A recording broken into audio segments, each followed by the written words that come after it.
We're going to go ahead and get started. It's 5 o'clock. I appreciate everyone's patience while we work to get started. Um, we're going to go through a little bit of an overview of our plan first, and then open it up for some question and answer. I am really lucky to have a group of people as panelists and helping me today. So there are people scattered throughout our Zoom world helping us as questions come in. And once we open it up to Q&A, I will have another moderator with me in helping to read the questions that are being put into the chat. So I would let you know too that we want to record today's session. I'm going to ask that the recording now begin. We're doing this just so in case there's anyone who can't make it to one of the sessions, that we're providing them the opportunity to be able to see what was talked about in one of these sessions. And we've done that for each of the sessions that we've gone through today. So if you haven't used Zoom before, we're going to be utilizing today the Q&A feature. You'll notice that the Q&A feature is found down at the bottom. The Q&A feature, you can click on that Q&A button once we open up for a question and answer, and it'll have another screen that'll pop up for you. A little window will pop up. You'll have the ability to type your questions into that window, and one of the moderators will be reading the question for me to answer. We'll be providing answers real time. I'll be responding real time to them. And likewise, if there are questions for some reason that we don't get to, we'll be collecting all of those and publicizing all of the questions that we've received throughout each of the sessions that we've done. I'll also let you know that what I'm providing to you right now is just a summary of the plan. It isn't the entire plan. The plan can be found on our webpage. And the entire plan that's there, if any updates or changes happen in addition to the plan, we'll make sure that we're posting them there as well. So to give you a little bit of an overview of the process that we've gone through, prior to the governor releasing guidelines for schools, we started in the first part of July in having a couple of surveys launched. One survey was for parents and students, the other was for staff. And we did this just to garner some feedback from those groups about reopening of schools. And right after that, we also launched 10 focus groups. And the purpose of those focus groups was to get additional insight into what the reopening of school might look like. We had a core team analyze all of that data and develop a reopening plan. And that's what I'm presenting to you right now. The governor, as you know, on August 7th, did make an announcement to reopen schools for in-person learning. And what I'm presenting to you right now is what our plan for in-person and also our virtual model would look like. So the core team that we had was made up of 22 staff members from across the district. They took all of the feedback received from all of those internal and external stakeholder groups in order to provide the plan that I'm presenting with you today. I'm sharing with you who those members are just so that you can see them, but it's a cross-representative group of folks from across the entire school community. They took over 2,300 survey responses, the information garnered from 273 stakeholder group participants, and married that up with the guidelines that we had from the federal, state, and local government in order to develop what our school reopening plan was going to look like. So they had a relatively big task in a short period of time. They operated under some non-negotiables, and those non-negotiables were that learning would need to follow a daily schedule, that we were subject to a 180-day calendar, and that 180 days is what a normal school year would consist of. So we would be operating on a regular school year calendar, and that daily and class period attendance are required, that our curriculum would have to be spiral in nature. And what that means is that as we go into the school year, we recognize that the end of the school year looked a lot different than what a regular school year would look like. And as a result of that, any teaching that would happen would have to build on things from the prior year in order to start with new knowledge of current standards. We also wanted to make sure that parents had a choice whether they were going to pick the hybrid model of coming in person and then finishing out the day virtually, or 100% virtually. And we also were going to be asking for families to commit to a 10-week interval. And regardless of the choice, we also knew that our plan had to allow for the fact that at any point, any class might have to become 100% virtual regarding if there's any kind of an increase in our infection rate, if there's a mandatory quarantine in place. With little to no notice, we would have to have a class be able to go 100% virtual at any given time. And it could be a class, it could be a school within the district, or it could be the entire district. So I shared this during our forums that we had, and I think it's important to share again too.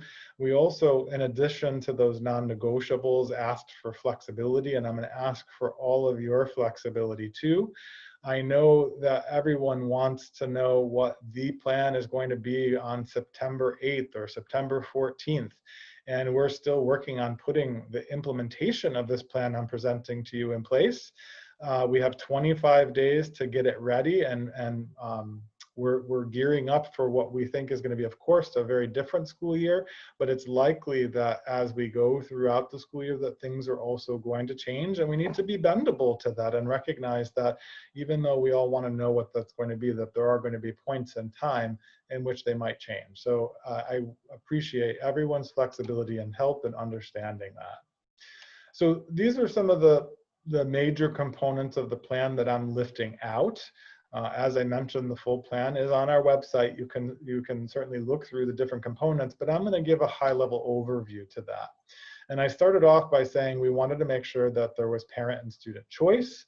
So we did offer a survey for parents. It closed on August 9th that allowed you to pick a hybrid model or a 100% virtual model. And so at this point, we've been moving forward with that information to begin developing our school schedules. We know that regardless of what we do, we rely heavily on our families and our community in order for it to be successful.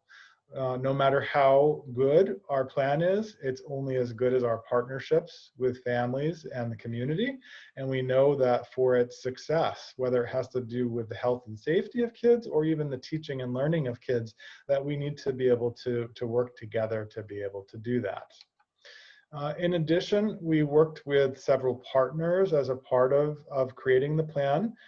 So for the health and safety component, it is built on what's the recommendations from the Centers for Disease Control, the New York State Department of Health, the New York State Education Department.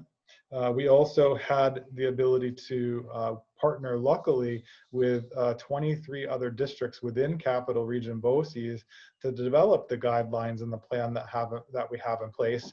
And without a doubt, the strong partnership with the Schenectady County Department of Public Health. They've been extremely helpful. We've had regular and ongoing phone calls from the beginning of the closure to present day as we begin to plan to reopen, and they're a strong partner in the ability for us to implement our plan as well too.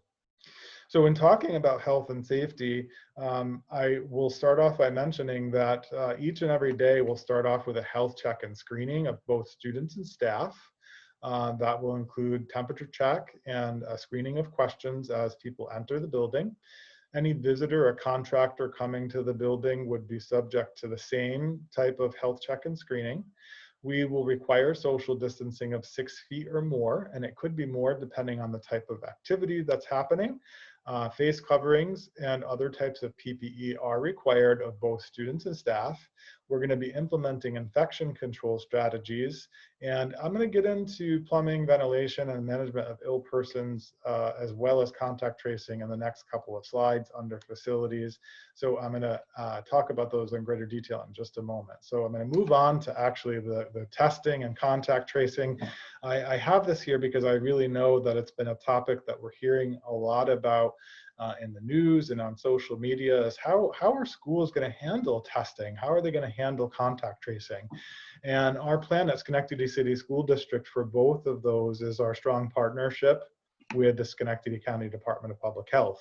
So in the case of someone who is coming to school and appearing to be symptomatic, we would work with that student or staff member and direct them either to their primary care physician, urgent care, or the Schenectady County Department of Public Health so that they can be directed to a testing site for testing. Likewise, for contact tracing, we have protocols set up as a part of our plan in which we're tracking who's coming into every building and who's occupying spaces within the building on an ongoing basis throughout each and every minute of the day. And that's so that if there were a confirmed case within a classroom or within a building, we have daily records and logs of who's been in each and every space. And that pertains to not only students, but staff and anyone else who could be coming into one of our school buildings or classrooms. So within our facilities, there is an increased level of cleaning and disinfecting, more than what you would see during a regular school year. So each and every day, the level of cleaning and disinfecting that'll happen in classrooms includes any surface that's touched by students, those commonly touched surfaces, of course, like doorknobs or light switches. And then in our main areas, of course, any of the hallways, those frequently touched areas like railings, those will have ongoing cleaning and disinfecting throughout the day, as well as a deep disinfecting at the end of each day. We've also increased ventilation when that's possible by the use of mechanical ventilation. So there would be, according to the standard that's been put forth, we would be complying with that minimum of 25% or higher of fresh air intake. And that's where a mechanical HVA system is taking outside air and forcing it into the building. But as most of you know, many of our buildings are older facilities that might not have mechanical ventilation. So in those cases, we would be relying on natural ventilation and using open windows in order to increase ventilation in classrooms. No classrooms would be utilized that are interior facing classrooms or with windows that don't open. We're only going to be using spaces that can utilize that opportunity for either natural or mechanical fresh air intake. I mentioned before, social distancing will be maintained. We're looking for that 6 feet, in some cases maybe more. If it's an activity like band or orchestra, it might be 12 feet or more. We'll also be limiting the number of water fountains and toilet stalls that are used, and that's from a cleaning perspective. We want to make sure we can do regular cleaning and deep cleaning, but only have the number necessary in order to serve the number of students and staff that are in each building. We're also required to continue with doing fire drills and lockdown drills. Those are something that I think all of us are accustomed to and are certainly aware of what they look like on a regular school year, but they're going to look a lot different as we move into the reopening. We'll be modifying them just so that we can ensure that we can continue social distancing, the wearing of masks, and all the things that are important, so that it might not be an entire building that is evacuating and practicing a drill at the same time. It might be done in a very modified manner. And then in each of our facilities, the level of signage that you'll see both on the walls, within the hallways and the classrooms, as well as perhaps even on the floors, will be an increased amount of signage than what we might normally see. And I think we're all growing accustomed to seeing some of those signs and how we can help prevent the spread, to stay home when you're sick. We've seen them in areas like the grocery store, perhaps restaurants or other places we may have visited. As far as meals go, we will be providing a lunch to students each day as they leave. And I'll be getting into the schedule in just a little bit. So our lunch will be something that kids take home with them to have lunch at home. And they'll also get a bagged breakfast for the next morning so that they can have breakfast at home before coming into school. And this applies to anyone participating, of course, in that hybrid model that they're coming into our buildings. They'll leave with their lunch for today, their breakfast for tomorrow. But if students are participating in the 100% virtual option, there will be places throughout the city also set up for students to have access to meals as well. So regardless of the option, meals will be made available. And regarding transportation, you'll expect to see a reduced capacity, and the capacity on a bus most likely is going to be somewhere between 1/3 and 1/2 to what the normal capacity would be. We're doing that so that we can, of course, promote social distancing. The routing is going to be by class and building, a little bit different than what we've seen before. Normally, of course, a bus sweeps through a neighborhood and picks up kids. There could be more than one bus coming through a neighborhood just so that we can keep cohorts of students together.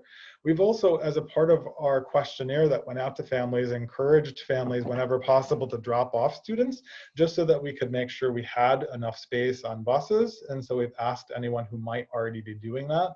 I mentioned before already, of course, face coverings will be required on buses. Windows will be open. Also, hatches on buses will be open in order to increase natural ventilation on the bus so long as temperatures allow. There will also be seating charts, so students will have assigned seats on the buses, and it will include a loading and unloading plan. So students first on the bus will load to the back. Students last on the bus will be on the front. When they arrive at their destination, they will unload from front to back first in order to prevent students from crossing over or crossing paths with each other.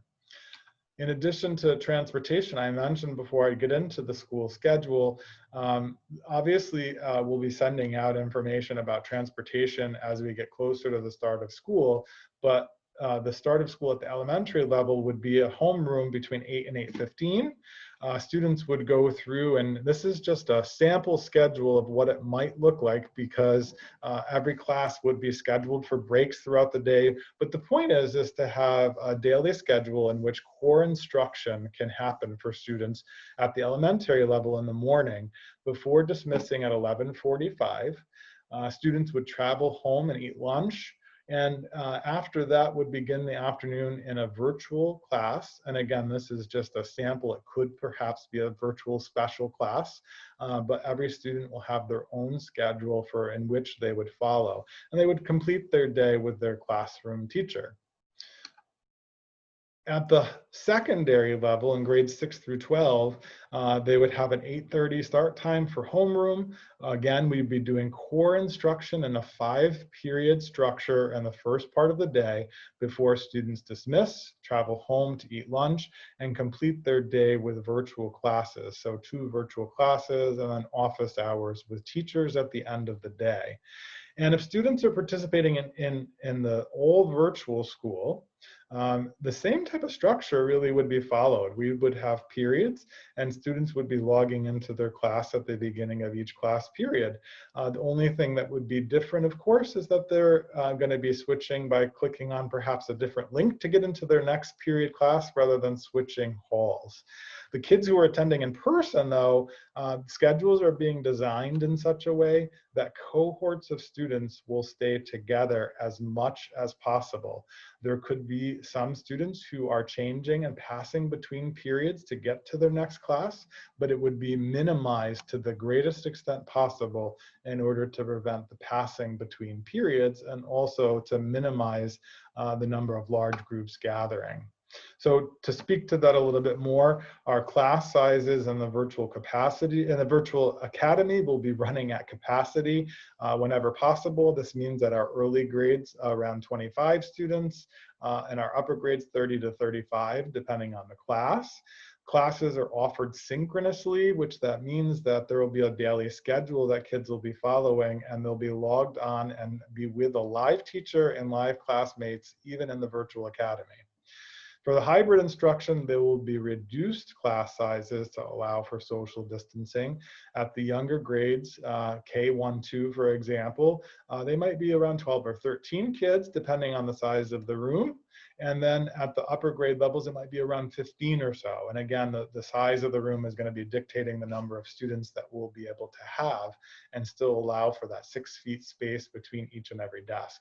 And likewise, in that hybrid instruction, students are attending in-person classes in the morning and virtual synchronous classes in the afternoon, meaning that when they log in the afternoon, they'll still be interacting remotely with a live teacher and other live classmates.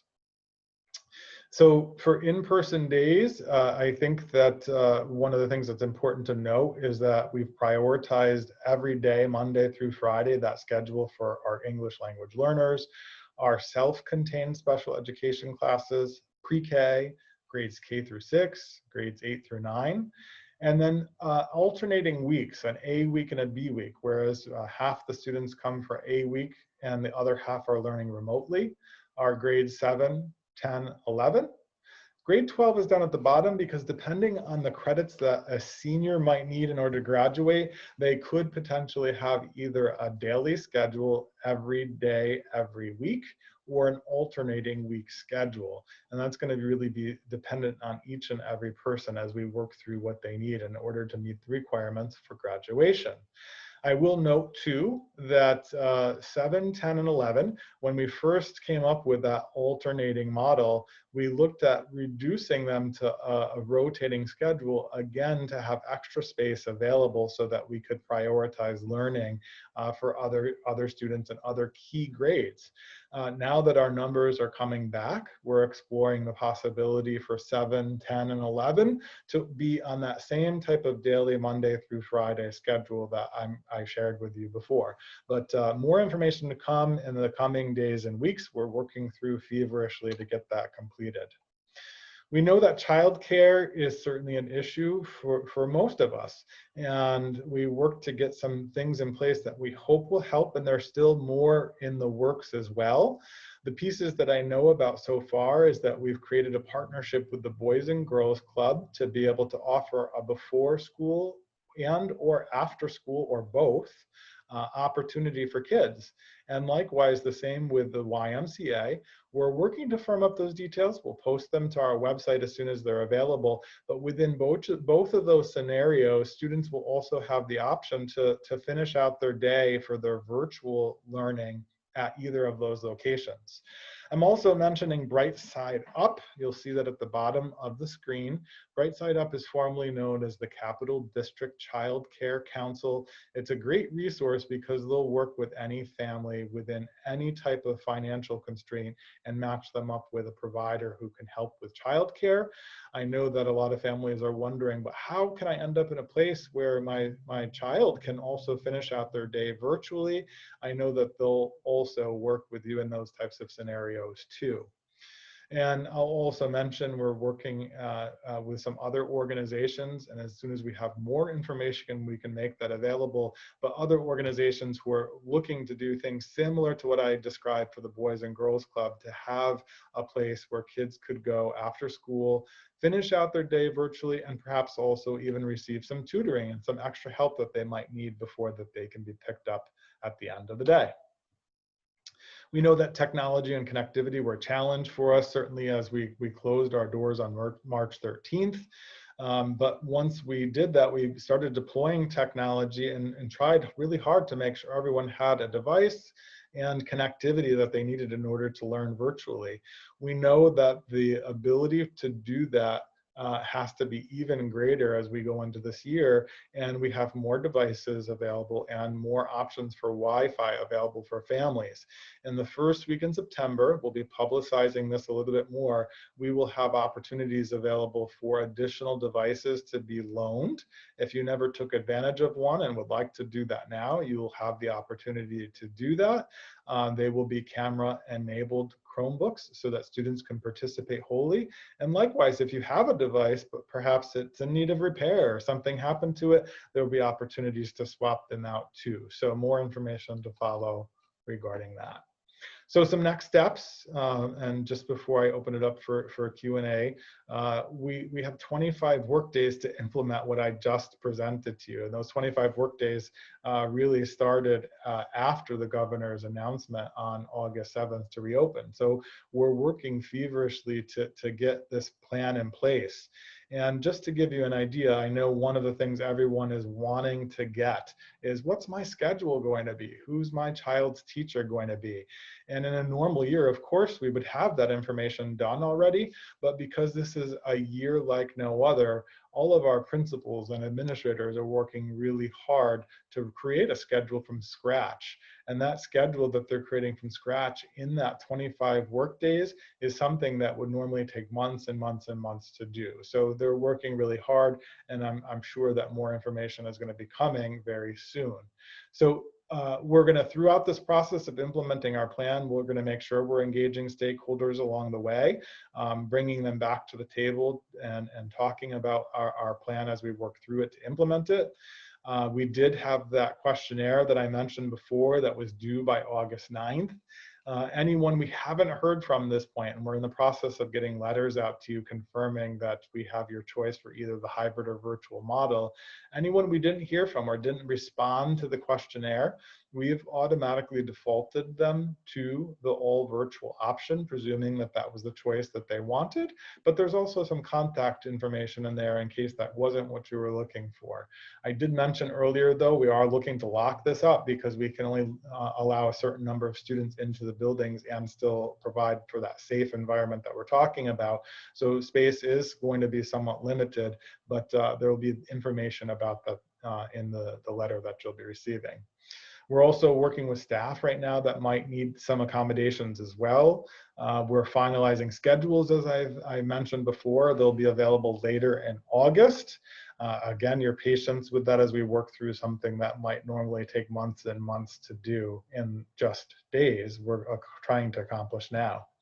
So we're also looking at potential adjustments to the school calendar.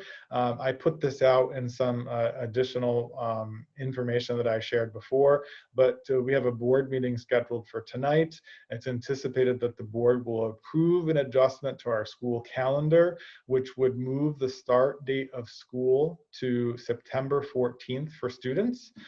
Teachers and staff would be coming back the week prior on September 8th. And that's so that they can go through 4 intensive days of training on all the protocols and procedures that we need in order to open school safely. And in addition to those 4 days, what it ends up doing is taking away throughout the year some superintendent's conference days that may have been days off for students. There was always one in November, another one in February. Those will no longer be on the calendar. They will be days for instruction, so students would be coming to school or learning virtually during those days too. So that's a potential change. We'll be publicizing that more widely once it's become available. So I am going to open it up in just a moment for questions. I know that I have a moderator that's going to be helping me and asking the questions that you're typing into the chat. To do that, I am going to stop my screen share, but I also want to point out too, everything we talk about today, we're going to publish that so you can either rewatch this, or you can also look at a typed Q&A so you can see the questions asked and the responses to them. If there are things that you didn't get a chance to ask and you were hoping to still ask them and you thought about it later and you said, gee, I really wish I had asked about, feel free to submit a question at any point on Let's Talk, which is a resource available on our website.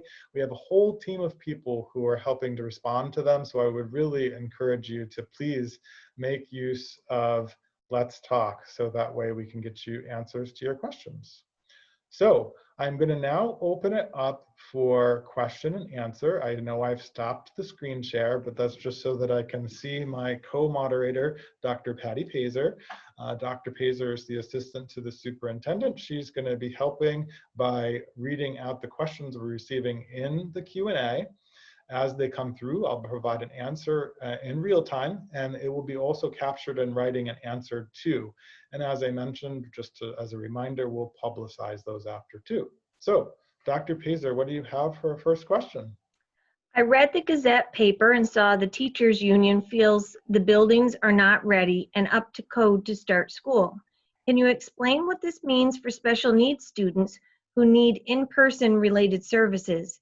Is school going to be able to open, or is it going to just be remote because the Gazette says teachers don't feel the district is ready to open? I think one of the things I'd want to reiterate is that we worked really hard to put this plan together. We feel really good about the plan and feel strongly about our ability to implement it. The ability to implement it, of course, is reliant on all of us, as I mentioned early on, working together in order to ensure its success. We want our students to come back. We know that nothing replaces that in-person learning and that interaction that happens between a teacher and a student. But we also recognize too that there are people who are feeling unsafe about that. There's a lot of emotion attached to the whole pandemic that we're dealing with right now across the entire nation and the globe. And we're hoping as we work through that, that we can provide options for people that are going to help with what some of those fears are by providing accommodations. But we do feel confident in the plan that we have in place. I know ventilation was something that you mentioned in the question too, and I want to speak to that. In some ways, I think we are a little lucky in Schenectady because we're in a facility, while they're a little bit older, we do have windows that open, and we can rely on natural ventilation, which in some schools that have been remodeled in previous decades, they've got fixed windows that can't open and might not have the mechanical ventilation in place in order to provide the type of airflow that's required in order to be able to open safely. But because of the fact we can rely on that natural ventilation and then also increased mechanical fresh airflow in other areas, I'm feeling pretty good about our ability to deliver that. I think that we're in good shape. My daughter wants to know, will middle and high school students still be able to use their lockers? So that's a good question about lockers. I know we've been asked that before. I think by the end of next week, we'll provide some additional information about it. Right now, if I had to provide an answer, I would be leaning towards most likely not. And the reason for it is we know that students need a place where they can store things throughout the day, but we also know that to access them, it also requires a lot of passing through our halls, both in between periods, but none of those passing between halls is going to need to happen. Most students will be staying together throughout the day, so there isn't going to be a time in between the day in order to do that. And because we want to also limit the number of surfaces that have to be cleaned or that could be cross-contaminated, it's a possibility that for this school year, until which time we can get back to things being a little bit more normal, that lockers or cubbies might not be available. But more information to follow. I know that's something important, and it's been asked before too. Are you concerned with students leaving half day to go to another facility, like the Boys and Girls Club, that there will be more exposure and more possible spread throughout the district? I think that that's a viable concern, but I also know that the Boys and Girls Club has done their due diligence to make sure that the space that they're opening up is also following very similar protocols to what I'm presenting to you. So while the Boys and Girls Club might be opening it up to a large group of students, they're going to be in smaller groups or pods within their facility. So they're only going to be exposed to the same small cohorts of kids each day. They're not going to be mixed together in large groups.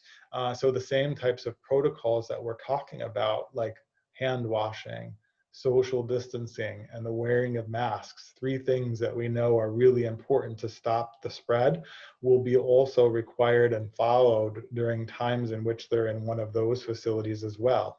If you're contracting though with any healthcare provider, I think it's an important question to ask.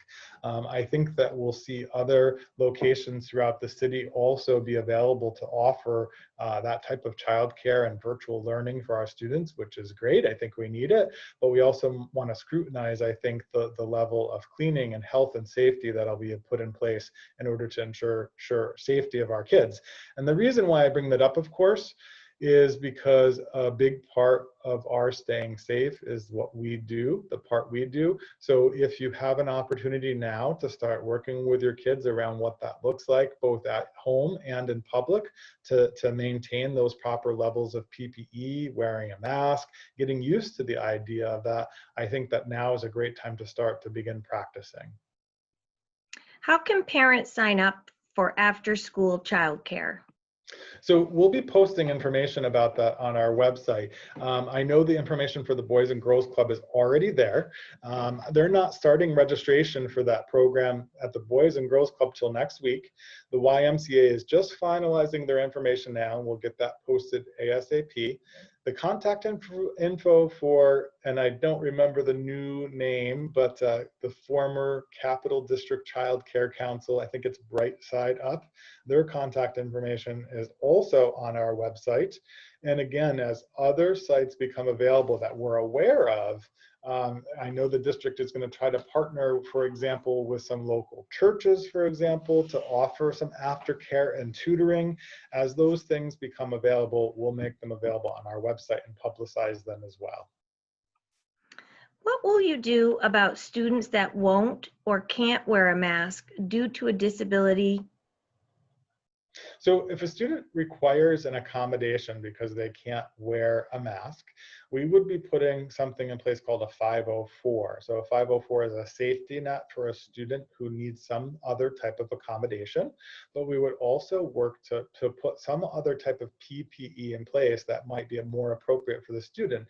And that might look different depending on the nature or type of disability.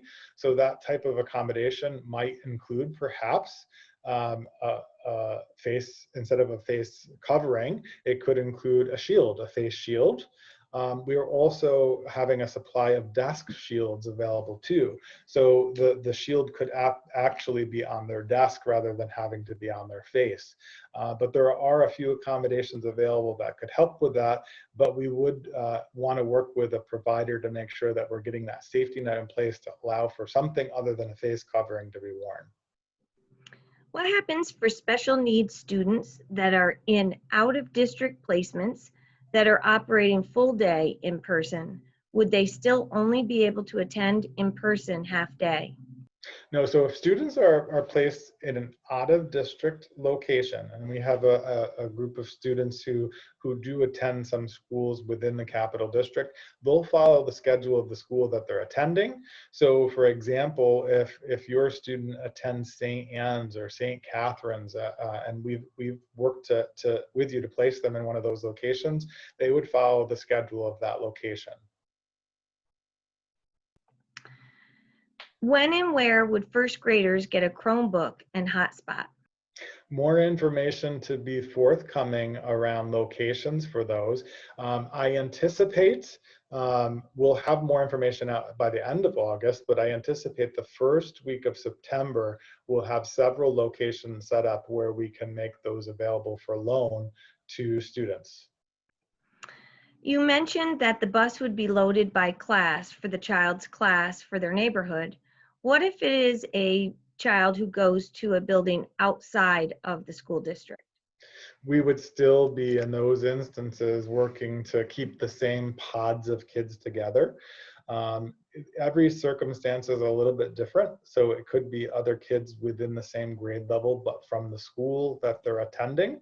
We're going to be doing our best to, if you live, for example, in the Howe attended zone, but for some reason your student is attending school at Zoller, just using that as an example, we would still be trying to the largest extent possible, and it might not be 100% perfect, but to the largest extent possible, keeping all the students who attend Zoller together. So the bus that the student would be coming on might be the same students from the same grade level from Zoller to the extent possible. The one thing I can share with you, of course, is that from a contact tracing perspective, we'll be limiting the number of students and be keeping the same number of students together each and every day. So we'll have that available. You'll also expect to, on our buses, that we'll be taking attendance. That's not something we've really done before. We've had ideas of who's been on or off the bus. We'll know with certainty who's gotten on or off the bus each and every day.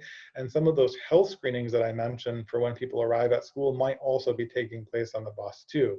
So we'll know exactly who's been on the bus, when, and that they've been screened each and every day. Will there be any videos or tutorials on the website for parents and caregivers on how to use the platforms, and how can parents help teachers with reopening? I love that question. And yes, we'll be making things available. I know our teams are getting some information available. I know we're working on providing some trainings for parents too. I think that parents, just as much as our kids, And us as adults all struggled with what this new way of life looked like in March. We had to scramble to kind of pull things together. And I feel like we're still scrambling to some extent now, but we do have things planned out in order to have sessions made available for parents on how to access different tools. Again, before the actual time in which classes start, we'll be offering also the ability to do some trial runs, so you can to make sure the technology works prior to that first day of school and that you're able to log in, and we'll help you and walk you through it. If you're wondering how you can help your teacher, love that question too. I'm sure that they'll take any help that they can get. It's going to vary from teacher to teacher. Once you find out who your child's teacher is, reach out to them. I'm sure that they would love to hear from you and could probably come up with a few ways that you could assist. Even though school might look different, parent help is something we can always never have enough of. You mentioned 60% opting for virtual. I believe 40% capacity would be manageable, and in-person would be able to be every week instead of every other. This would elevate supervision concerns. How can I have this be considered by the people making this determination? So we are, as I mentioned before, as we finalize our schedules, that was an initial model that we looked at in order to reduce the capacity in our buildings and still allow for the most amount of in-person instruction. So as we work to finalize those schedules in the next couple of weeks, for those grade levels that weren't going to have in-person instruction every day, 7, 10, and 11, they could be seeing those change to a daily schedule rather than an alternating week schedule, but more information to come just as soon as we finalize those schedules. For students who have the alternating virtual and hybrid in-person school option, like 7th, 10th, and 11th, will they have the same teacher during the virtual week that they have during the in-person week for each class? Yes. So in those scenarios, they would be assigned to the same teachers. It's possible, though, that during that off week, though, that week that they have remote learning going on, they could be in a set of classes during that period of time that is just with a remote teacher, but it's going to be the same teacher every time. And there's a little bit of a, it depends, because they could, depending on their period structure and what their course requirements are, it could be a little bit of both, but they will be with the same teacher from the beginning till the end. That's an intent of ours. It's really important for those relationships that develop between teachers and students to be maintained. We wouldn't want that to be switching around haphazardly throughout the year. What if you changed your mind about hybrid schooling you signed your child up for? Is it too late to switch? So if you wanted to switch from hybrid to all virtual, that's a little easier for us to do. And we've asked for people to commit to those 10-week intervals because we certainly have to make sure that the space is allowed for in each building. The capacity is there. We have room for them, that there's room in the classroom. But we also want to use that as an opportunity. We know that we're going to have to work on also instructing students on what school looks like in the COVID era. It looks very different. So we want to make sure we have an opportunity with our hybrid students to be able to do that. But if you at some point decide, geez, I'd really rather, after hearing this or hearing some other concerns, I'd rather have them in that virtual model, you're going to be getting a letter in the mail confirming your choice anyway. It'll be asking you to reach out to your principal. You don't have to wait for the letter. You can do that now too, but switching to the virtual model is a little bit easier for us to do because we're not dealing with the same types of issues regarding capacity. So feel free to reach out to your child's principal, and we should be able to work with you.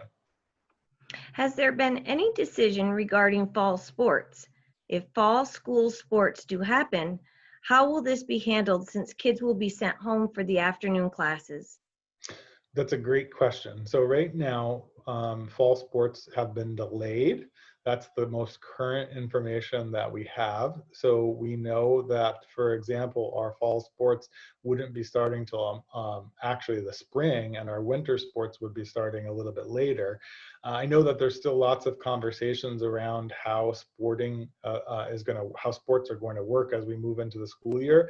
That's done by an organization outside of even us at Schenectady City Schools. We're a part of a larger consortium of schools across the state, and so those decisions and recommendations are happening within that organization.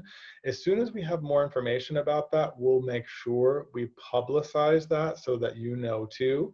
But if there are practices that are happening, we would want to make sure that these same types of protocols are in place. And it might be a situation too where it does look, of course, a little bit different depending on what student schedules are like. So more to come. I know it's an area we need to flush out and look at. We've bought ourselves just a little bit time with the late start to it, but more information to follow. For the students who are taking the all virtual route, will their classmates and their teacher be from the school that they were originally scheduled to attend? So right now we're in the process of creating schedules almost to some extent from scratch.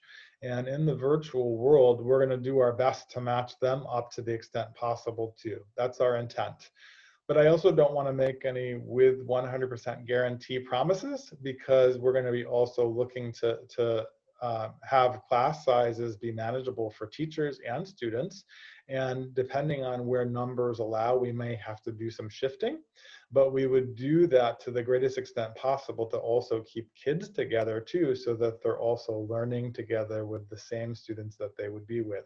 So that will be our first and foremost, the thing that we would want to do is to keep them in the school that they're in. But there's also that possibility that they could very well shift depending on numbers and where we need them to another virtual school classroom. Will the culinary arts program be offered, and will the kids be bused? Can they drive themselves to and from classes? So yes, yes, and yes. So we will still be offering the virtual program. There will be some, of course, additional protocols in place for what that's going to look like. And if students are participating at SCLA, we'll have transportation, of course, to and from. And I know some of our students also participate in the Career and Tech program at BOCES. Same thing. We'll follow the schedule once it's published from BOCES. I know that they're just working to finalize that right now. It'll still work with our schedule, and we'll make sure that we provide transportation to students to that program as well. I'm going to put two questions together because they're similar. For virtual, do the students have to sign in every morning? Can they do their work later during the day instead? And are there options for asynchronous learning for virtual students where parents need to work or where students are in a pod school? That's a great question. And I know that when we had our initial school closing in March, there were more opportunities for that asynchronous type of learning. We had some additional constraints placed on us as a part of this reopening plan. So our plan is to have completely synchronous learning, meaning that there are particular times when students do need to log in and be present and accounted for each and every class. So for the virtual classes, students would still be showing up and present in front of a teacher for instruction at a particular time, and attendance would be taken as well. You're on mute right now, Patty. Will there be a freshman orientation at the high school? So I think that we will look to do that. More information to follow. I know they're working on what the plan is going to look like. That's an important thing for our new students entering. I know I can even think back to my first time entering into high school and how overwhelming that is. And just having that little bit of time to become familiar ahead of time is really important. It might look a little bit different this year. It'll be scheduled just a little bit different, but as we work out the details, stay tuned. We'll be in touch with you. I know it's important for us to still offer some format of orientation to the high school, so more information to follow.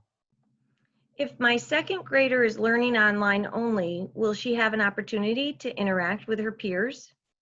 So even in our virtual school, Of course, interaction virtually is so very different than in-person interaction. There will still be live interaction between students. We think, of course, there will still be groups of students working together virtually. We know that they'll be interacting together as a part of a class. It's just, it takes on a different look and feel in our virtual world, but absolutely, I think we all feel strongly about not only having kids interact with their teacher, but with other peers too, and that will be a component of our virtual academy as well. I'm going to combine two as well. How many students will be in each class? And just to confirm a point that was mentioned earlier, the cap for class size for virtual elementary school classes will be 25? So it's depending on the grade level. And let me first talk about the virtual academy. So the virtual academy, 100% virtual. The class sizes, kindergarten, first and second grade, they would be maxed out at 25, no more than 25 kids. If it is third grade or higher, depending on the class, it's going to be about 30 kids, and it could be up to 35. There are some classes in which we have a 35 max capacity, so it wouldn't be any more than 30 or 35 for the older grades. In our hybrid model, when kids are coming in person, it's about half of that. And half of that is in order for us to, of course, allow for the space and social distancing to happen in each of our classrooms. So in K1 and 2, you might expect around 12 or 13 kids. And again, each of these scenarios, please allow plus or minus on either side. Space in the room could also be a variable. If it's a smaller room, it could be less. If it's a larger room, it might be slightly higher. In grades 3 or higher, half that again, so around 15. But again, the plus or minus depending on the size of the room. Will the breaks for kids be affected, such as the spring and winter breaks? I don't anticipate that being the case this year. I know that was the case last year, but I don't ever want to say never, because the switch of the spring break to being instructional days was a change that was really impacted by an executive order from the governor. We do on our school calendar, for which will be readopted again tonight in a revised version of that by our Board of Education, have those breaks in place and void any type of government action, whether it be local, state, or federal action. We would anticipate those being in place. We know that those are important for our kids to have those brain breaks, and they're important for adults to recharge their batteries too. So my hope, fingers crossed, is that we will keep them on our calendar this year. Are there going to be staff or students going in and out of classrooms, or will just the teacher and the students be allowed in that room? That's a good question. There are going to be times where there could be other adults coming into the classroom. And some of those scenarios might be service providers that are coming in to work with either one or small groups of students at key times. Other times in which other teachers could be coming in could be for one of those special area classes. So rather than having students leave their classroom to go to the art teacher would be coming to them. But that's why we'll also have all of those protocols in place of logging who's going in and out of every classroom at any given point during any given day.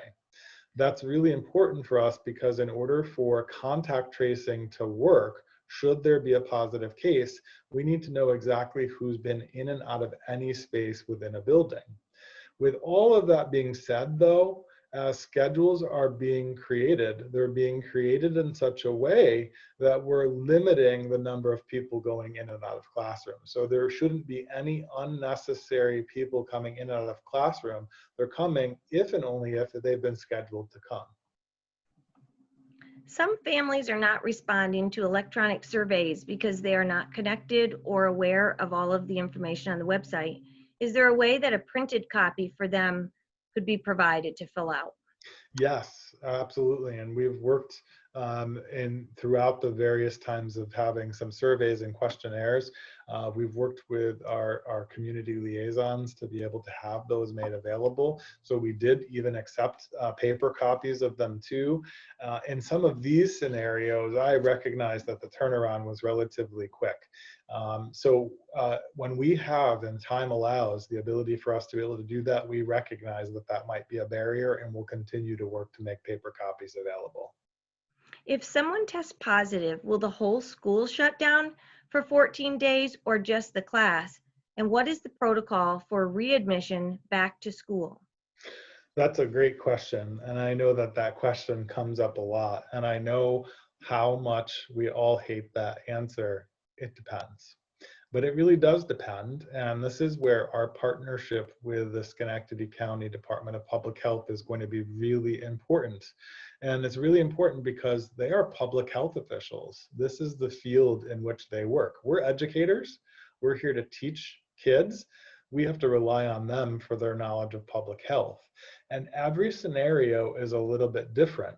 So depending on the teacher or student who had that positive case, the last time that they were in contact with kids, how long they were in contact with them for, what other places or locations they've been, are going to all dictate what could be either a mandatory quarantine just for a class, maybe just a wing of a building, or perhaps an entire building. Any of those scenarios are possible, but it's going to be made based on the information that we have in working closely with our public health partners and making some informed decisions along the way. I would share with you too that I know that sometimes people are concerned about, well, it takes a significant amount of time to get testing results back. How will we know when it's safe for a student to return? We would want to make sure that we're working really closely again with public health officials, medical providers, before allowing a student to return. We would work to make sure that that quarantine is happening prior to them returning. And the same would apply for staff too. Will the younger students be able to have a snack, especially kindergartners, being that it is their first year and will be in hybrid classes for almost 4 hours?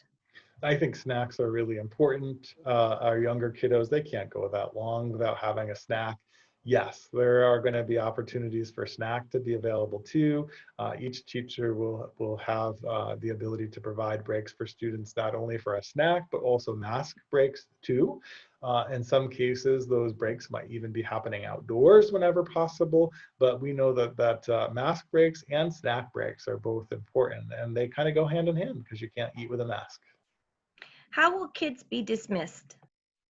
So every building dismissal is going to look just slightly different because the makeup of each building and how it's laid out is completely different, but there'll be a schedule for it. And students will be released based on that schedule.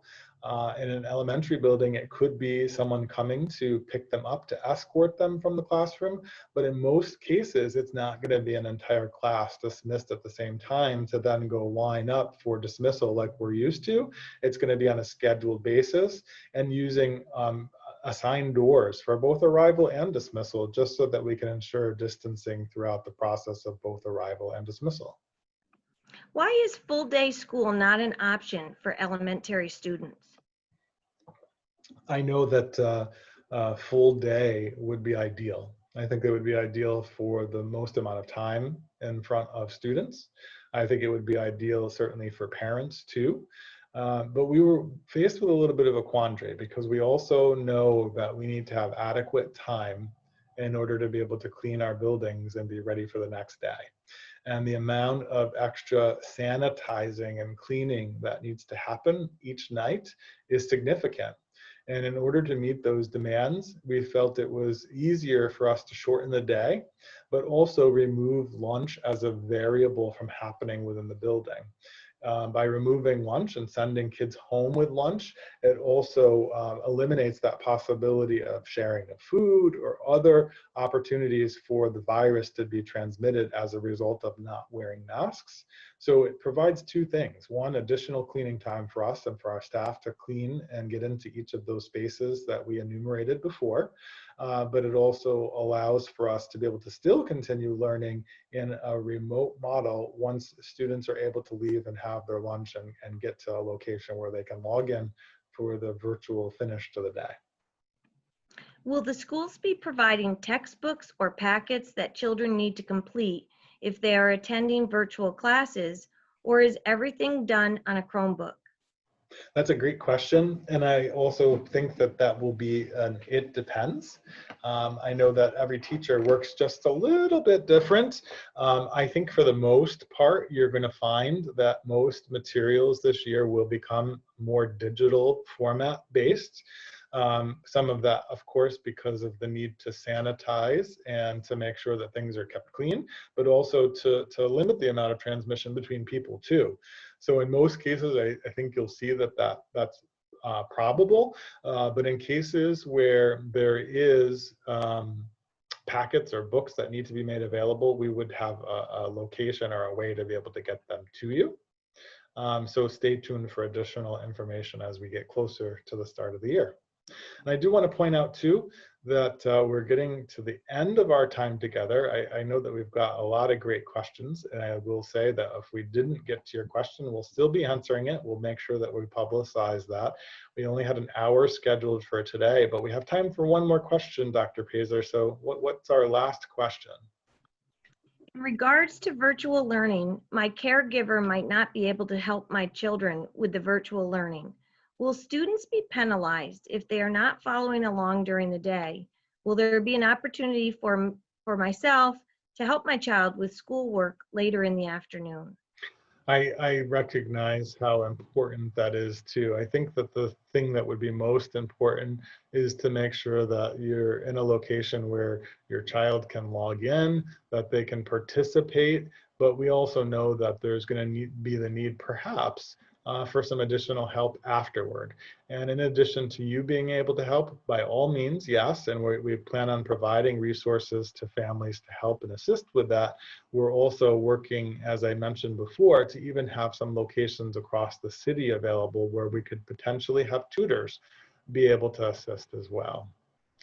I want to thank everyone. I really appreciate the questions. I know that there's a lot of questions regarding what the start of school is going to look like. I know that flexibility is going to be key for all of us, and just an understanding that the school year that we're about to start is going to be unlike any school year any of us have encountered before. But we know that if we stick together and we work together, that we can make this possible. I appreciate everyone's support. And if you have additional questions that you've submitted into the Q&A, we'll work to provide answers to them. I hope everyone has a great rest of your day. Please continue to check back to our website for additional updates as well. Thanks. Take care.